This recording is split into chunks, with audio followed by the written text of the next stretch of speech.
Hello, this is Father Simeon, and I'm once again welcoming you to our program called A Simple Word. This is in anticipation of this coming Sunday, which is the Ascension Day. In some of the dioceses around the country, they have maintained Ascension Thursday on the actual day, but most of the dioceses have moved the Feast of the Ascension to the following Sunday.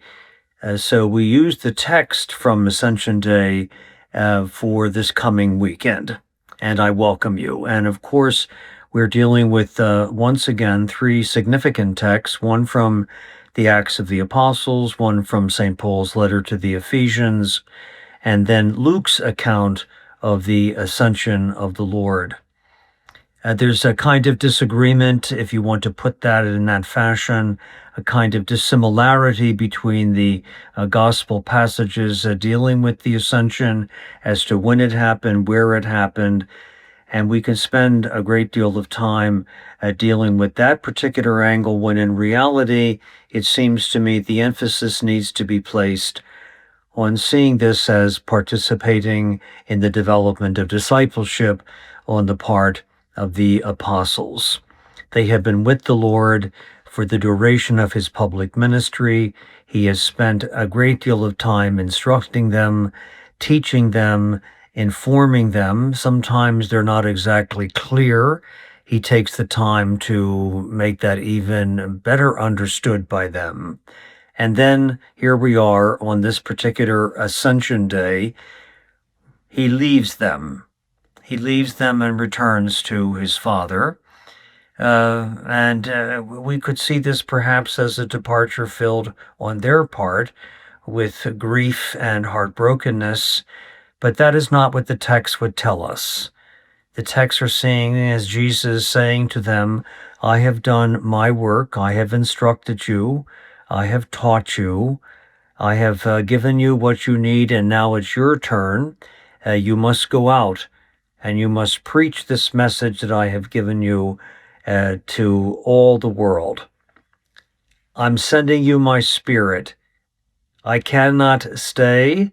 I'm sending my Spirit, and the Spirit will not come to you if I do not leave.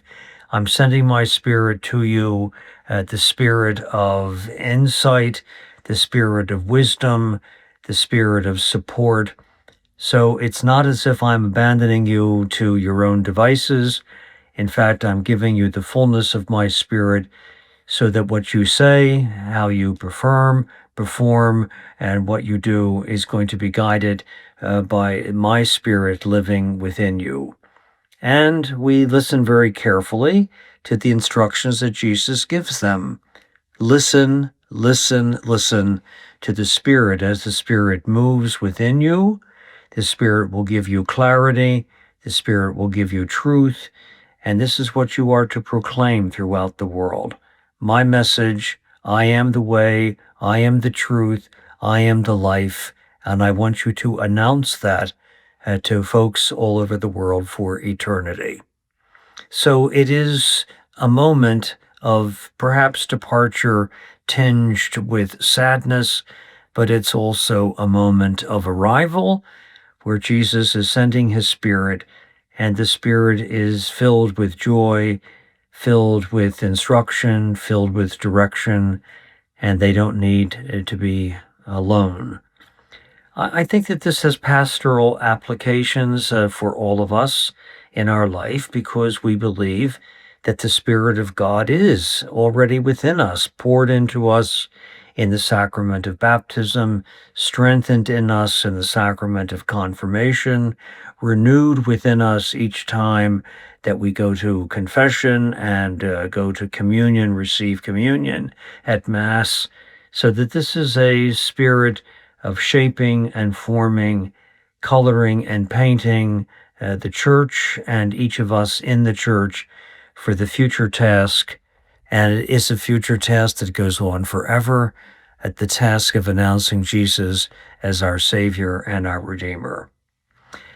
So when you go to Mass in this coming weekend, you will be hearing texts dealing with the Ascension, and I would ask you to pay attention.